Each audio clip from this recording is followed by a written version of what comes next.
At 5 in the morning, Nana Odette's red-gloved hand grips a worn mop in her basement scullery. 61 years cleaning taught her what stone remembers. A medieval garderobe, wall alcove, seat, hole, wind from the moat, darkness below. The castle hid waste, not smell. If it reached the king, who was the system protecting? The hole was only the first layer. The sitter had to clean themselves. At 78, Nana Odette has spent 6 decades cleaning what people leave behind. She knows filth by weight, smell, and the work required to move it. Medieval toilets existed.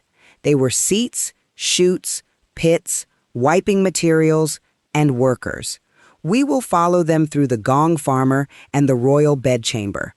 First, the stone seat and everything beneath it. From the stone seat, waste dropped into darkness beneath the castle. A garderobe was often a narrow projection or wall alcove, built with a seat over a vertical chute. Depending on the site, that chute emptied into a cesspit, a drainage channel, or even toward a moat. The principle was simple. Gravity carried waste away from the living room, much like a kitchen sink carries dirty water away through a pipe. But the chute still connected the household to damp masonry, stagnant air, and whatever collected below.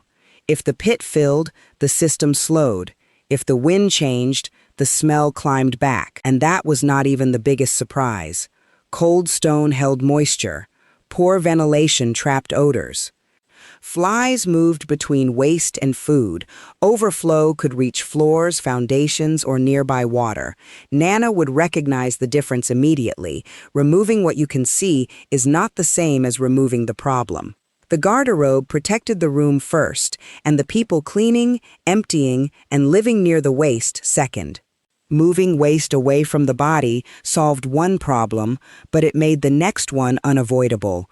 What did people use when paper was not a routine option? At a medieval latrine, the material used depended on place.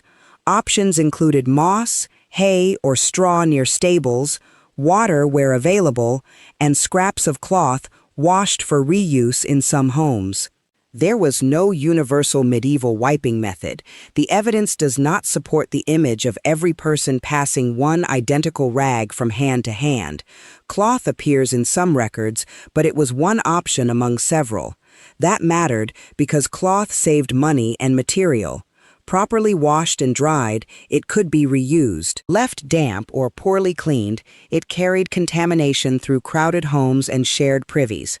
Like a kitchen towel, the fabric was not the danger by itself. The residue and the routine were. Plague-era fear grew from that pattern. Repeated contact, close living, dirty water, insects, and limited sanitation knowledge and infrastructure. No single rag caused plague. Filth revealed whose comfort was protected and whose body absorbed the risk. And when the pit filled, wiping was no longer the worst job in the castle. Once the pit was full, the castle needed someone willing to climb into it.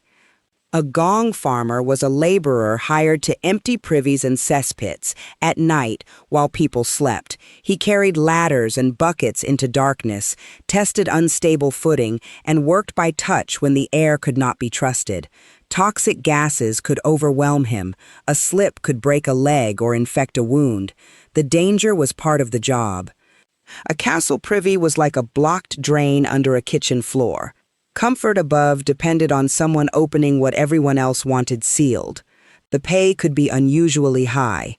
Sometimes, Gong farmers earned more than cooks or stable hands. The work was shunned. Few accepted it. Fewer could keep doing it. Scarcity put a price on risk. Nana knows that logic. Floors, pits, and institutions do not clean themselves. The castle looked clean because somebody worked in the dark, but the pit could be emptied, and the smell still rose through the walls to the people who believed money could buy distance. Upstairs, silk, candles, and servants pouring rosewater over pillows surrounded a king while the same waste system operated beneath him. Its smell reached him. The danger fell on Gong farmers, servants, and neighbors. I think the failure was not ignorance alone. It was hierarchy, making another body's exposure acceptable. Push back. That leaves the question. If the system protected the castle, whom was it really protecting? Nana's weathered hand guides her mop across the cold scullery floor. The shocking part was not the hole. It was the bargain. Comfort above, risk below. The smell reached the king, but his comfort was bought with another body's danger. Gong Farmers were versions of every cleaner, making cleanliness look effortless. Subscribe or follow for more hidden labor, and comment the worst thing you scrubbed clean. Thank you.